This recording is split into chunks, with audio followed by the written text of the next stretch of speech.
Ngasisu mahausagumna mayamgidamakta nungairaba phungawari ama puduna lakjari. Wari asibu ibirakpi siya hobizam. Wari asigi mamingna irolnungi kaisumsang. Thaina mamangai matamda yamna lairaba khul amakak leirami. Khul aduda iboton kauba pakhang nupa amasu leirami. Iboton asi mama lukhrabiga mapana thambiramba lairaba khangpok sang aduda punna leiminai. Ibotongi mamagi mamingna me mahaina kaurami. Ibotongi sinpham asi nga phabani. Tureldagi nga pharuraga mamaga makhoi ani pukchak pubani. Numidang wairamgi matamni ibotondo makhutta nga achauba phajaba ama yanduna mayumda halaklami. Ibotona mamada asumna hairaklami. Ima ngasidi nga amasidagi hena phaba ngamdre. Mama me mana nga amata oirabasu pharaklibase pharabani. Amata phadana halakpadi natedana. Ibotona mamada amuk hairai. Ima ngasidi nga se yoluranu. Pharakpa nga makhaidi imungi laita laira menanabani haiduna adum yoli. Nga chadabasu kuire. Ngasidi nga se hauna thonglaga ima icha chathoklasi. Hoi hoi imana hauna thongbige. Icha wabudi waramlani. Ado nga si hana amukta semdoklamu. Aduga pothajaro. Hoi ima nga se semlukige. Ibotondo mana pharakpa nga ado semli. Machana nga semlingai aduda mama me mana chak mai thagatlami. Iboton nga semba loiraduna imungda changlai. Ima nga se sida thamlage. Mamana hoi hoi thamo thamo. Ima nga se thongba horage. Iboton magi kada changduna ngaihak sangna tingthoklaga pothaduna leirami. Matam aduda makhoigi yumthangnaba imungduda mamong nupiga manemga khatnarai. Manem aduna he nangne nachindo thidrasu namondo sengna hairamladi khatnaribase khatnaramgadro. Mamong aduna amuk khumlai. Imana ingonda asuk yamna yengsilibase karigino. Karigumbi amata tauba yade hekta yengsili. O aina nangse adum yengsillaga leibagi wanate. Sak sabado ngarau machet amata sage leitrabra haibadadi leitre haibadai nangbo. Leitradi leitre haibataba. Imauna huralaga tauba thabakto nachanadi loina hairaklabani. Aina kari aronba huranba thabak taudana. Ichana imada kari haibiraklage. Nangnadi ngarau leitre hairaga. Macha asinadi noigi kada mayam lehewi haiduna. Chara charaga thoklaklibasina leitabagiro. Mamau aduna macha adubu phui aduga asumna macha aduda hairami. Nangna kadaidagi ngano charaga kada nga mayam lei haina nabukta hairuribadubo. Manem aduna amuk hairai. Imau ibema angang siba tarini he. Huranba thabak tauge hairadi angang mamangdadi taurunu. Angang di aseng bata haibani. Imagi wado kochi kopa masu yauriye. Yare yare tuminna leiro nachindo khumgadagi kakhatlaga ngairanu. Imasu tuminna leibiro migi khoidau sikkadaba wado haibiranu. Mane mamau anido tumin leinakre. Makhoi anina khatnaba lepkhibadagi pungchik chikre. Iboton magi kadagi thoklaklaga chakhumda changlai. Mama me mana asumna hairai. Isa wana halakpagi ngaihakta pothabase. Makhoigi mane mamau anisina khatnarakpada pothaphamga khanglamlaroi. Ibotona amuk hairai. Wadawida ima yumthangnabanena taurise mafam matam khangdaba makhai hekta langnarai. Mama me mana amuk hairai. Asigumba manem pijaningdabi machin kanbi mau asidi imadi pamdeko leiminaba nungairoibo. Hoiba ima aisu khangi asigumba nupise lawdok saruk nupi thidrabasu toke. Moigi wase toklasi icha sak lamamani ima sak thibirage. Hoi ima sakto nganna chathoklaga nganna tumnaba taurage. Hayengdi khara nganna chatlaga mafam anauba kharasu yenge. Nemana sak thiba loire, chaba horo ibungo. Imasu aiga punna chaminna horasidana. Mama macha anido sak chaminari. Chaba loiraba matung potharunaba magi kada changnakhre. Mathangi numitni iboton nganna hogatuna sumang thelong ado urom sumjit ama paiduna sitokli. Mama nemasu haugalai. Aduga machada asumna haireklami. Isabu nga phaba chatkiroidro. Ima atiyasi mabuk ama iseng sengde.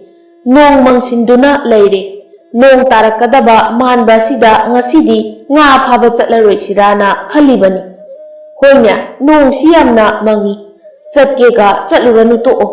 Hauren nong amuk tasilaklabadi pharak tagani nong thuphamsu leita. Hoi ima chatlaroi ngasidi yumgi songjilliba ingkholsigi napisingse loina phandoklaga oina leirage.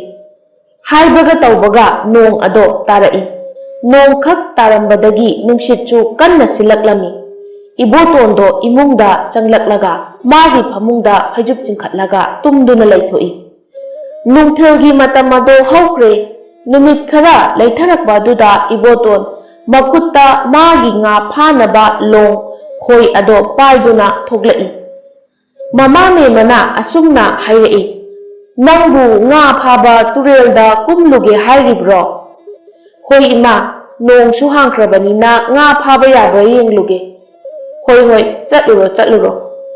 Iboton turel tamna laklami. Turel yoraklaba matung magi khoi ado thai. Nga achawbagi thariba khoi adudi nga laklamde. Leirai mapanda thariba khoi adudadi nga macha khara pharami. Iboton asumna khanjai. Aisu khanbadi khallabani. Sumaina nong churamlaga lepkiba asi nga pharoi haisi. Adubu nga achawba phadrabasu nga macha asidi phanayamna pharedana. Lakpagi mahut lemnadi mangdreba. Iboton phanakuina khoi choplaba matung numitna chingya thanglaklaba matam aduda asumna haijai. Yumda kanaba taurage numitchu changkhre hayeng amuk phaba haiduni. Asumna iboton mayumda halaklami. Mahakna lakliba lambi aduda miyai chelaba nupa amasu laklami. Miyai chelaba nupa aduna ibotonda asumna hairei. Iboton nangbu nga kayamna pharakene. Ibotona asumna kumlai. Mama nga achawbadi pharatre. Nga machabudi phanayamna pharae. Kadai yenge. Miyai chalaba nupa aduna nga machasing adubu yenglaga asumna hairei. Iboton nangna pharakliba nga machasingse nang mama khara laihoge. Hoi khura yani. Asi hairaga iboton magi nga hapliba patra adudagi nga kharabu haidokli. Ibotona hairei. Mama nga se aigisu yumda punaba kharasi khaklage. Ataisina mama laibi horo. Iboton nainon ngamu aduga ngaril anidusu hapamo sadabu kuire. Phani mama hapcharamage. Nga adubu yolamlaba matung mayumgi lambida amuk laklami. Ibotondo magi mayum yoromdai aduda magi leikaigi machal noitendu nupa naha kharana laknaduna leirami. Nupa naha dugi maraktagi amana asumna haireklami. Noiten nangse phibamga naminga onthokna chanakre. Inoi loiraga tienbasu yana teli. Noitendo sauna khumi. Noi adumaina haijanuko. Ai hojik kapcharakchani. Aina kapa adi noichu chai chani. Nupa naha amana amuk hairei. Noiten nang kapakanuko. Aduk chawraga nungsidana sumlaknabani. Noida nungsibiyu haide. Noidi ai uba khudingi adum laknadoida tawi. He anoibi noibabu noi haibani. Kapningaga kapchaw kaino. Noiten nupa naha sing aduna laknaba aduda kapthorai. Tanja aduda iboton su laklami. Ibotona nupa naha sing aduda asumna hairei. Hai, noina laknabada oiramnine. Noitena kaplibase. Noitena kumlai. Ibung iboton makhoina ngasaidagi aibu laknaribani. Ibotona nupa naha sing aduda amuk hairei. Karigino noina asumna nache nachalsing asida laknaribase. Nupa naha amana kumlai. Taiboton noitiense nungsiduna chumna laknabani. Hai, chumna laknabadabu kapkadro ha. Aikoi soikre taiboton. Noi mayam hauzik noitienda soikre haijo. Natrabadi noi kaya nungairoi ko. Nupa naha sing aduna noitienda asumna hairei. Noitien aikoi soikre. Matungda amuk hanna laknararoige. Noitienda soikre hairamduna nupa nahasing ado chenkre. Ibotona noitienda asumna hairei. Noitien yare kaplanu. Mina soikre matung tauraroi hairamlabaduni. Noitien kaplamba adu tokre aduga asumna hairei. Ibung iboton nga kayang parake. Nga macha khara parai. Nga macha singdo khara piramo ayam saningeba. Ibotona hairei. Hoi hoi, ichalgi nga pithoke. Noitiendu manak adwaida hauramba pangkhok mana ama thatlaga asumna hairei. Ibung iboton sida hapiro o. Nga adubu khara hapirami. Noitiena ibung iboton hayengsu laki aigi nga macha khara piyuko. Lau ichalgi nga macha ibung na pidoini. Noitien nga adubu puduna chenkre. Ibotona asumna hairei. Hai noitian tapna chatluni nangbo. Iboton mayumda halakle mamada nga macha khara dubu piraga asumna hairei. Ima nga se kharadi lambida yolamlabani. Si hairaga nga yolambagi sel adubu mamada pirami. Mama me mana asumna hairei. Icha ngaihak pothajaruro. Hoi ima. Iboton magi kada changlakle. Phana kuina leiraba matung mamana sak loiraduna. Mama macha saminari. Saba thakpa loiraga tumnakri. Asumna numit adusu haukri. Ayuk anganba matamni iboton haugatuna. Magi nungtigi tauba mathausing ado. Tauramlaga nga pharunaba loisilami. Loisinba loiraduna mamada asumna hairei. Ima nacha nga phaba chatlukige. Mama me mana asumna amuk hairei. Imagi iboton nang nasidi nga phabado chatluranu. Hayeng oina chatlo. Ima mangyamna nungairamdi. Mamagi wa aduda ibotona asumna hairei. Ima karisu tawroise. Imana wakhal mawon yamna khallaga tumamgani. Adugini mangda awaba oina ubani. Karisu tawroiba. Mama me mana kumlai. Iboton imagi mangda isase awafamda taduna. Yamna wana ima nacha yamna ware haiduna hairami. Yaragadi ngasido nga phaba chatluranu. Ibotona asumna amuk hairei. Aigi imanuk sibi nacha kaisu tawroise. Adugi saruk phajana lairamu. Nacha nga mayam ama phaduna thuna halake. Phare ichana yadrabanina chatluro. Ima manam nambige. Asi haiduna mama me mana machanupabu manam nambirami. Ibotonsu nga pharunaba turelda laklami. Turelda mana yorakpada nga phaba mi yamna lairami. Ibotonsu magi khoi ado choplami. Numit adudi iboton nga amata phaba ngamlamde. Iboton asumna haije. Karino ngasisibo nga amata hek phadabasibo. Asumna nga amata phadana lairaklibasi phana kuire. Sidi kanararoi yumda hanbana phare. Asi haiduna iboton mayumda karaklami. Lambida sumlakpada ibotol wakhallama taurami. Aduga asumna haije. Chingi nakanda cheliba turel aduda oina chatlagi. Nga amata phadana hanbasu tali. Matam sungali. Asi hairaga chingi nakanda cheliba turel adutamna sing amabu phawduna laklami.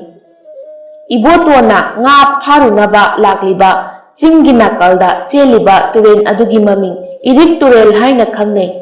Irik turel asi srap leiba turel ni haiduna. Khunja sing aduna changbakinaduna. Khunja kana amatana changnaramdi. Iboton asum ching adubu phawduna lakpana turel ado yaure. Irik turel ado miyoi kana amatana changdabana aduki matik phajarami. Kaujeng harogi makhol amadi hangoi singi makhol aduna irik turel adubu nilami. Iboton magi mafam chaba ama yenglami.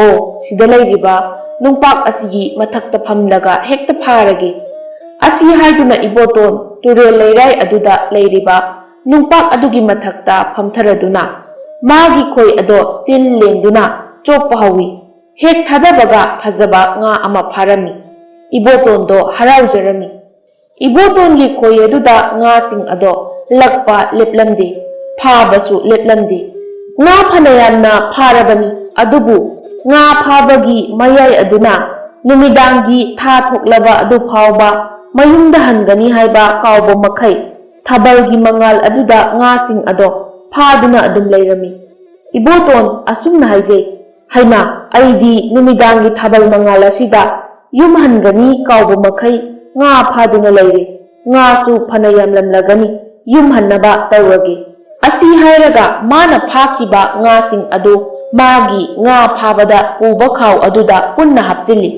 Iboton ꯉꯥꯒꯤ ꯈꯥꯎ ꯑꯗꯨꯕꯨ ꯃꯅꯒꯟꯗ ꯄꯣꯈꯠꯇꯨꯅ ꯃꯥꯒꯤ ꯈꯣꯏꯁꯤꯡ ꯑꯗꯣ ꯃꯈꯨꯠꯅ ꯄꯥꯏꯗꯨꯅ ꯃꯆꯤꯟꯗ ꯑꯁꯨꯝꯅ ꯍꯥꯏꯖꯩ ꯉꯥ ꯃꯌꯥꯝꯁꯦ ꯎꯔꯕꯗꯤ ꯑꯩꯒꯤ ꯏꯃꯥꯁꯨ ꯍꯔꯥꯎꯕꯅ ꯂꯣꯏꯔꯅꯤ ꯌꯣꯜꯂꯒ ꯁꯦꯜꯁꯨ ꯌꯥꯝꯅ ꯐꯪꯂꯅꯤ ꯑꯁꯤ ꯍꯥꯏꯔꯒ ꯏꯕꯣꯇꯣꯟ ꯂꯩꯔꯥꯏ ꯑꯗꯨꯗꯒꯤ ꯈꯣꯡꯀꯥꯞ ꯑꯃ ꯑꯅꯤ ꯊꯥꯡꯕ ꯍꯧꯕꯒ ꯅꯨꯡꯁꯤꯔꯕ ꯅꯨꯄꯤ ꯑꯃꯒꯤ ꯈꯣꯟꯖꯦꯜꯅ ꯑꯁꯨꯝꯅ ꯍꯥꯏꯔꯛꯂꯝꯃꯤ ꯁꯛꯍꯦꯟꯕ ꯅꯨꯄꯥ ꯌꯨꯝꯗ ꯍꯜꯂꯒꯦ ꯍꯥꯏꯔꯤꯕ꯭ꯔꯣ ꯏꯕꯣꯇꯣꯟ ꯆꯠꯂꯝꯕ ꯑꯗꯣ ꯆꯞ ꯂꯦꯞꯄꯤ ꯑꯗꯨꯒ ꯇꯨꯡ ꯍꯟꯗꯨꯅ ꯌꯦꯡꯂꯛꯏ ꯑꯗꯨꯕꯨ ꯀꯅꯥꯁꯨ ꯎꯔꯝꯗꯦ ꯏꯕꯣꯇꯣꯟꯅ ꯑꯁꯨꯝꯅ ꯍꯥꯏꯖꯩ ꯀꯔꯤꯅꯣ ꯍꯧꯖꯤꯛꯇ ꯅꯨꯄꯤ ꯑꯃꯒꯤ ꯈꯣꯟꯖꯦꯜ ꯑꯃꯅ ꯌꯨꯝꯗ ꯍꯜꯂꯒꯦ ꯍꯥꯏꯔꯤꯕ꯭ꯔꯣ ꯍꯥꯏꯔꯛꯈꯤꯕꯒꯨꯝ ꯇꯧꯏꯗ ꯏꯕꯣꯇꯣꯟ ꯃꯥꯅ ꯇꯥꯈꯤꯕ ꯈꯣꯟꯖꯦꯜ ꯑꯗꯨꯅ ꯑꯃꯨꯛ ꯍꯥꯏꯔꯛꯏ ꯍꯥꯏꯔꯛꯈꯤꯌꯦ ꯑꯩꯅ ꯍꯥꯏꯈꯤꯕꯅꯤ ꯏꯕꯣꯇꯣꯟ ꯃꯃꯥꯏ ꯑꯗꯣ ꯈꯣꯟꯖꯦꯜ ꯇꯥꯔꯤꯕ ꯑꯗꯣꯝꯗ ꯌꯦꯡꯂꯨꯕꯗ ꯊꯥꯕꯜꯒꯤ ꯃꯉꯥꯜꯅ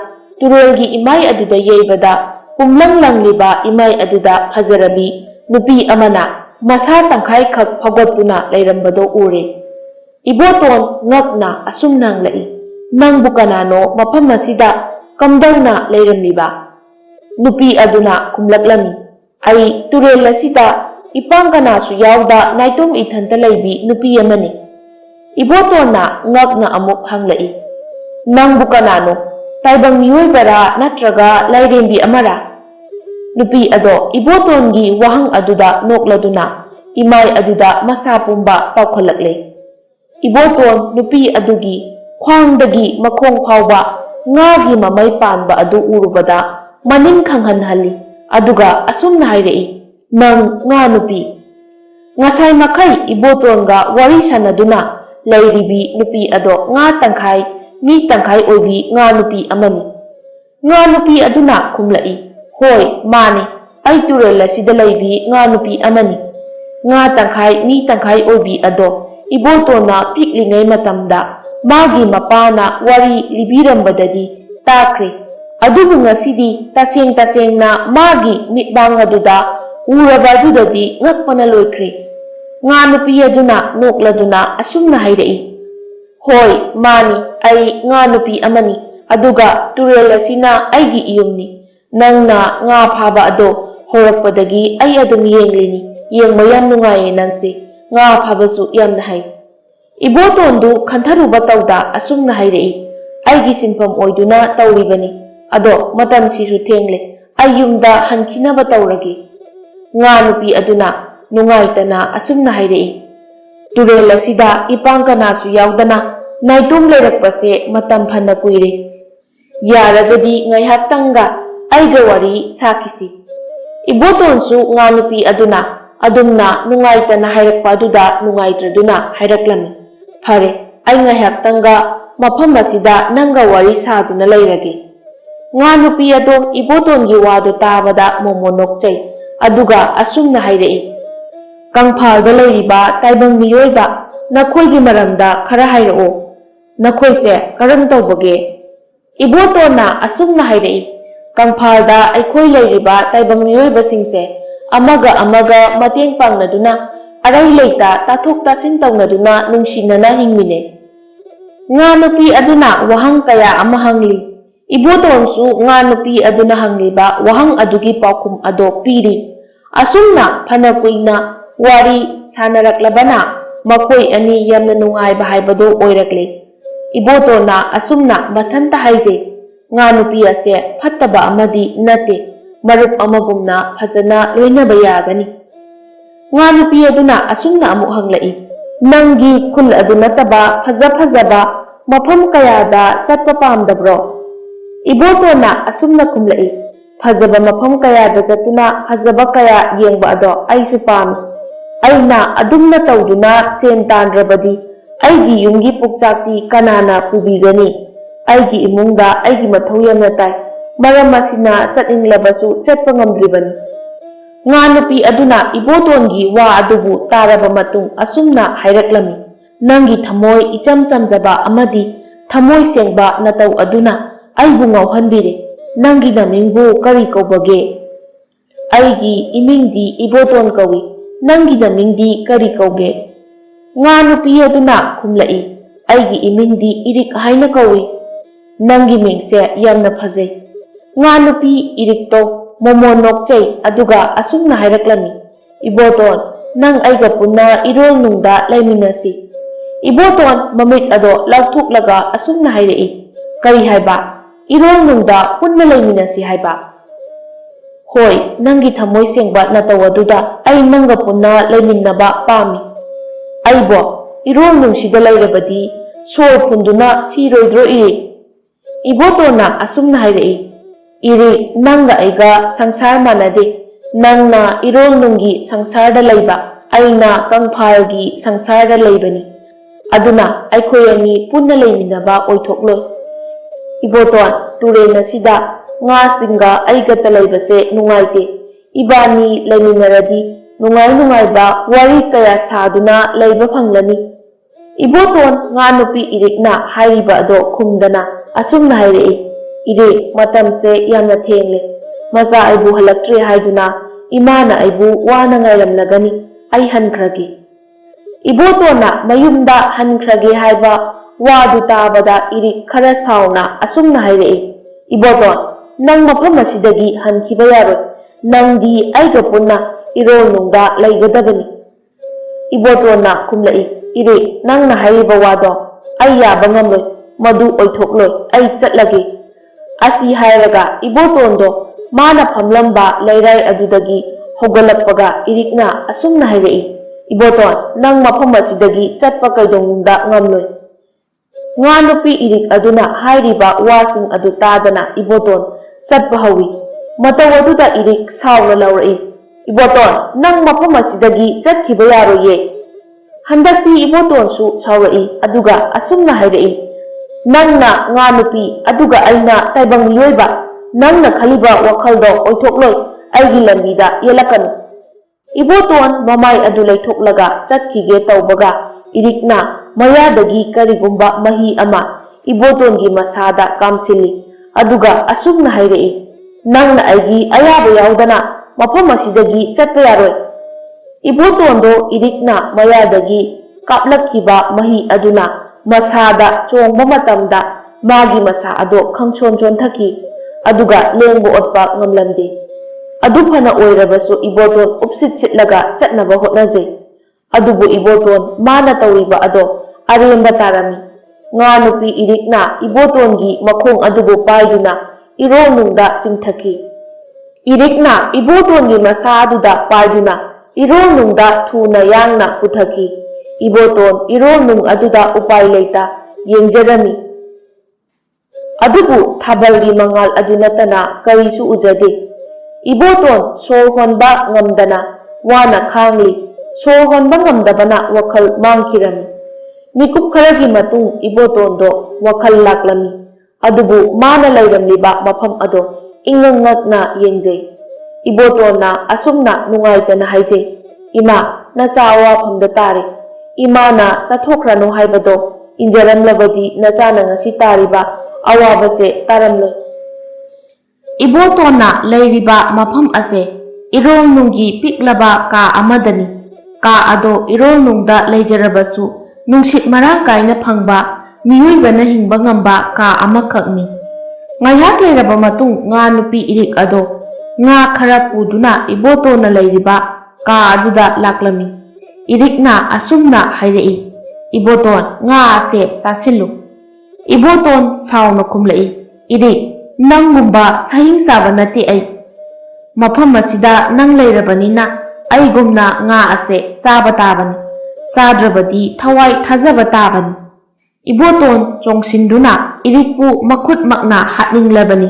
Adubu irik ase asamba natabana mana karisu tawba ngamloidabana karisu haidana phamthai.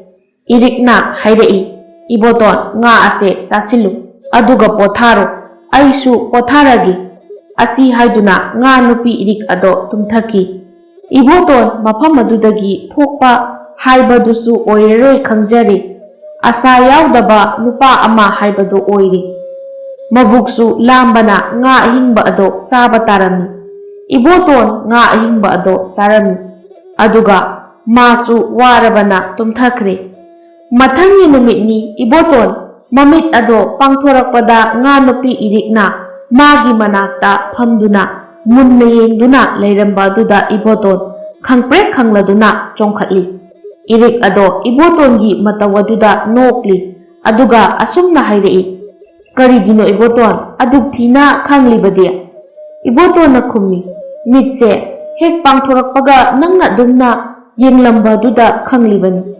Faris Iboton mafam ase aigi yumni haujikti ibani mafam asida punna laiminarasi. Iboton karisu khumde aduda irikna asumna hairei. Iboton kangphanda laiba atai jibagi maramdasu khara haibiyu. Ngarangdagi sauninglibani Ibotondo wa amuk hangjilakpa aduda sauningle aduna asumna khumlai. Kangphawda hui kauba jiba amasu lay yamnasu phajai sathiba mi yamna chikanbasu lay. Moina mida kamaina chi haiba khangingbro? Irikna asumna khumlai. Yamna khangninge kamaina chikki haibiyu. Irikna Ibotonda huina chikpagi mawongdu kamaina chikke hanglakpa adugi khudong chaba ado lauduna irikki makut ado tap launa pharaga chii. Irik naraduna asumna hairei. Karigino Iboton nangna agi khut asibu kanna chikthatlido? Ibotona asumna khumlai. Irik nangbu huina kamaina chikke haidu khangningi haidaine? Adubudi hai. Huina chikpagi mawongne aina nangonda chiklibado. Iboton nang nabuk lamamani ai chanaba nga khara pharuge. Asi hairamlaga irik nga phaba chatkre. Irikna chanaba thiba chatkringaida Ibotondo magi thoklakpham thirami. Iboton thokpham ama thengnarami. Iboton asum haije thokpham ase khanglabanina matang chaba ama ngairage. Haujik thoklurabadi irikna irai laina adum phakini aduna matam ngairage. Asumna lairingai irikto chanaba irol nungi pambi kharaga nga kharaga puraga laklami. Irikna hairei. Iboton nang nabuk lamlabo chanaba purakle charasi lao. Hoi charasi puk lamlabani ai. Asi haiduna nga nupi irika makhoi ani punna chaminai. Asumna adum irol nung aduda makhoi ani laiminarakpana tha phana yamna haujinkre. Asomdana Ibotongi khun adudasu Iboton asi sikre haiduna khanarami. Ibotongi mamasu macha kainabagi maichakna ngauduna lairi. Hingdabadi yadabana thabak ingkhang suduna maya marakta pulli. Adubu menmagi hakchang ase macha kainakibadagi khangchon chonjillabani. Nongma Ibotongi mamangda mana piklingai matamda thokiba thaudoksing ado uraklami. Mamada pikliba Ibotonna asumna haije. Ima ai chatpa wari pobiyo. Mamana icha wari haiba ima pogese kolu. Isa ningthau wahanba yade imana pothoke. Iboton nokladuna mamagi nangandagi asumna hanglai. Ima ningthau haise kanano? Mamana khumi ningthau haibadi miyamgi luchingba makokni. Manai mayamnaga seba tawduna nungaina leiba nupado aduni ningthau haise. Aduni ningthau hairibase. Aina chauraga ningthau oiraga imabu nungaina thamni. Ningthau oidrasu imabu nungaina thambini.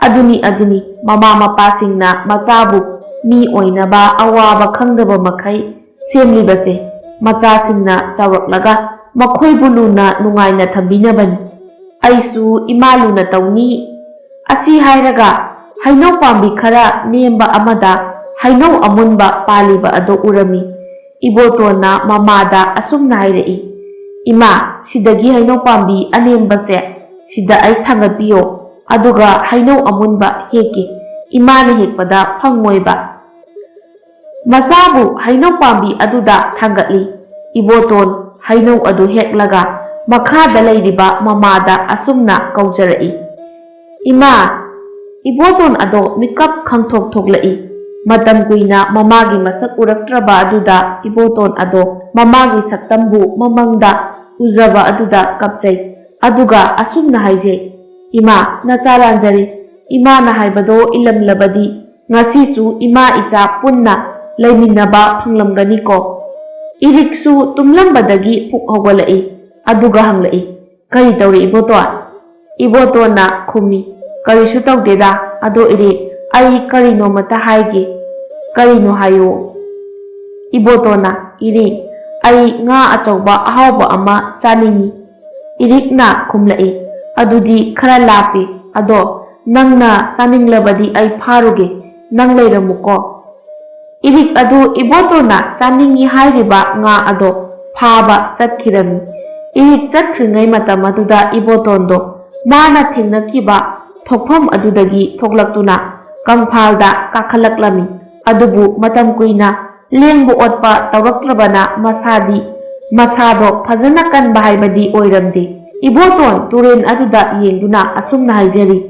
iri nang aibudi warawnuko imagi nuksibana aibu toina yumda halaknaba kaurakle ai yumda hallagi asi haiduna iboton mayumda hankre irong nungda iriksu ibotonna chaningi haiba nga ado phaduna halaklami adubu iboton di leiramdre iriksu khangle ibotonna mangonda minambiramlaga mabu thadoktuna chatkre haiba irik imaida hogolaklaga iboton bu kauduna kapchai iboton su irikna mabu kauduna kapliba do tarami iboton kapna adumak mayumda hankre ibotona mayumda halakpa matam aduda mama adugi aroiba matam ngaiduna leirami loiramdai aduda machanupagi masak uzabada mama ado mathamoi penjarami aduga asumna haireklami imagi iboton isa nungaina paluko iboton su mamada penna kaujai